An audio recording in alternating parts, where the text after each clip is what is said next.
Hi friends, welcome to our channel. Ram Charan గారు Peddi glimpse తో ఒక రేర్ రికార్డ్ క్రియేట్ చేశారు ఇండియాలో మరే హీరో ట్రై చేయనటువంటి ఒక యూనిక్ స్లాంగ్స్ ట్రై చేసి, అసలు ఇండియాలో ఏ హీరో కూడా ఇప్పటివరకు ట్రై చేయలేని రీతిలో ట్రై చేసి అసలు రికార్డ్ క్రియేట్, ఒక రేర్ రికార్డ్ రామ్ చరణ్ గారి సొంతమైంది. రామ్ చరణ్ డెడికేటెడ్ గా పని చేస్తే దాని అవుట్పుట్ ఎలా ఉంటుందో, హార్ట్ అండ్ సోల్, తన మనసు, తన సోల్ మొత్తం ఒక పని మీద పెడితే, డెడికేటెడ్ గా శ్రద్ధగా పని చేస్తే ఎలా ఉంటుందో దానికి బెస్ట్ అవుట్పుట్ ఈ పెద్ది గ్లిమ్స్. ప్రస్తుతం ఇంటర్నెట్ ని షేక్ చేస్తుంది. ఇంటర్నెట్ లో ఉన్నటువంటి ప్రీవియస్ గ్లిమ్స్ తాలూకు రికార్డును బ్రేక్ చేస్తుంది. రీసెంట్ గానే హిందీ తాలూకు గ్లిమ్స్ కూడా రిలీజ్ అయింది.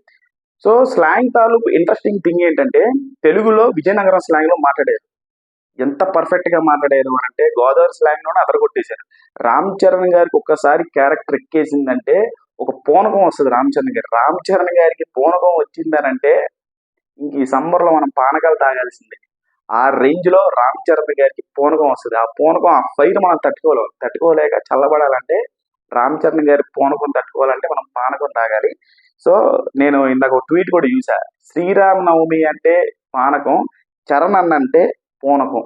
ఆ రేంజ్ లో ఈరోజు గ్లిమ్స్ ఇండియా వైడ్ గా ప్రతి భాషలో కూడా రామ్ చరణ్ గారు డబ్బింగ్ చెప్పడం విశేషం. అయితే ఇంకా దానికంటే పెద్ద విశేషం ఏంటంటే, ప్రతి ఒక్క భాషలో ఆ భాషలో ఉండేటువంటి యాసలో మాట్లాడారు ఆయన. తెలుగులో విజయనగరం స్లాంగ్, తమిళ్లో కూడా మాట్లాడి తమిళ్ డబ్బింగ్ చెప్పారు. తమిళ్లో కూడా ఒక కైండ్ ఆఫ్ ఒక ఏరియాలో మాట్లాడేటువంటి స్లాంగ్ మాట్లాడారు. అలాగే కన్నడలో కూడా మాట్లాడారు. కన్నడలో కూడా కన్నడలో నార్త్ సైడ్ వాళ్ళు కన్నడలో ఎట్లా మాట్లాడతారో అట్లా మాట్లాడారు. అలాగే మలయాళం కూడా ఒక ఏరియాలో ఉండేటువంటి మలయాళం ప్రజలు ఎలా మాట్లాడతారో ఒక యాసతో అట్లా మాట్లాడారు. ఇంకా హిందీ విషయానికి వస్తే హిందీలో కూడా స్లాంగ్స్ ఉంటాయి. ప్రతి భాషలో కూడా ఒక యాస ఉంటుంది. భాష తాలూకు యాస ఉంటుంది. ఒక్కొక్క ఏరియాకి ఒక్కొక్క యాస ఉంటుంది. అలాగే హిందీలో కూడా భోజ్పురి అనేటువంటి ఒక యాస ఉంది. ఆ యాసను మాట్లాడి ఎరక్కొట్టేశారు. ఆ డైలాగ్ నేను మీకు చెప్పడానికి ప్రయత్నిస్తాను. రామ్ చరణ్ గారు అత్యద్భుతంగా చెప్పారు. అసలు నేను ఆన్ పాయింట్. నేను నార్త్ నుంచి వచ్చాను. బేసిక్ చాలా మంది తెలియదు. సో నార్త్ నుంచి వచ్చాను కాబట్టి భోజ్పురి, బిహారీ వాటి యాసలు అవన్నీ కూడా నాకు తెలుస్తుంటాయి కాబట్టి నేను అసలు స్టన్ అయిపోయా. రామ్ చరణ్ గారు ఏంటి ఈసారి ఈ పూనకం ఏంటని చెప్పేసి ఆ డైలాగ్ నేను మీకు ఒకసారి చదివి వినిపిస్తాను. హిందీ డైలాగు. ఎక్కే కామ్ కర్నే కో, ఎక్కే తరీకే సే జీనే కో, ఆఖిర్ ఇతనా బడా జిందగీ క్యూ, जो भी करना है इसी धरती पे करना है, दोबारा थोड़ी ही पैदा होंगे समझे.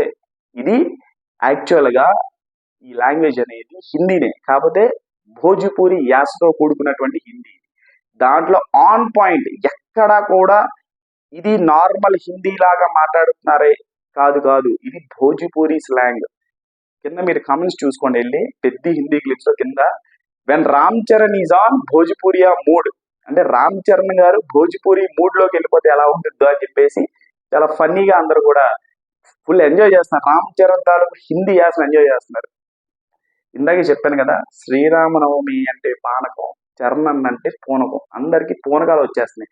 ప్రతి ఒక్కడు కూడా ఈ రోజు ఐపీఎల్ సీజన్ కాబట్టి నాకు తెలిసి ఏదో ఒక టీం రీక్రియేట్ చేస్తారు, ఖచ్చితంగా చేస్తారు. ఎవరో ఒకరు, ఏ టీం అయినా సరే. ఇప్పటికీ ఫుల్ వైరల్ అయిపోయింది కాబట్టి, హిందీ కూడా రిలీజ్ అయిపోయింది కాబట్టి మోస్ట్లీ మనకి ఐపీఎల్ ఉండేటువంటి వాళ్ళు ఎక్కువగా అందరూ నార్త్ వాళ్ళు ఉంటారు, హిందీ వాళ్ళు ఉంటారు. సో ఈ షాట్ గనక గమనించి వైరల్ అవుతున్నటువంటి షాట్ ని ఖచ్చితంగా చూస్తారు కాబట్టి, ఎవరొకరు ఐపీఎల్ సీజన్ లో చెన్నై సూపర్ కింగ్స్ కానీ, లేకపోతే సన్ రైజర్స్ హైదరాబాద్ కానీ, ముంబై ఇండియన్స్ కానీ, ఆర్సీబీ కానీ, కోల్కతా నైట్ రైడర్స్ కానీ, వీళ్ళలో ఎవరైనా సరే, ఏ ఒక్క బ్యాట్స్మెన్ అయినా సరే రీక్రియేట్ చేస్తే చూడాలని ఉంది.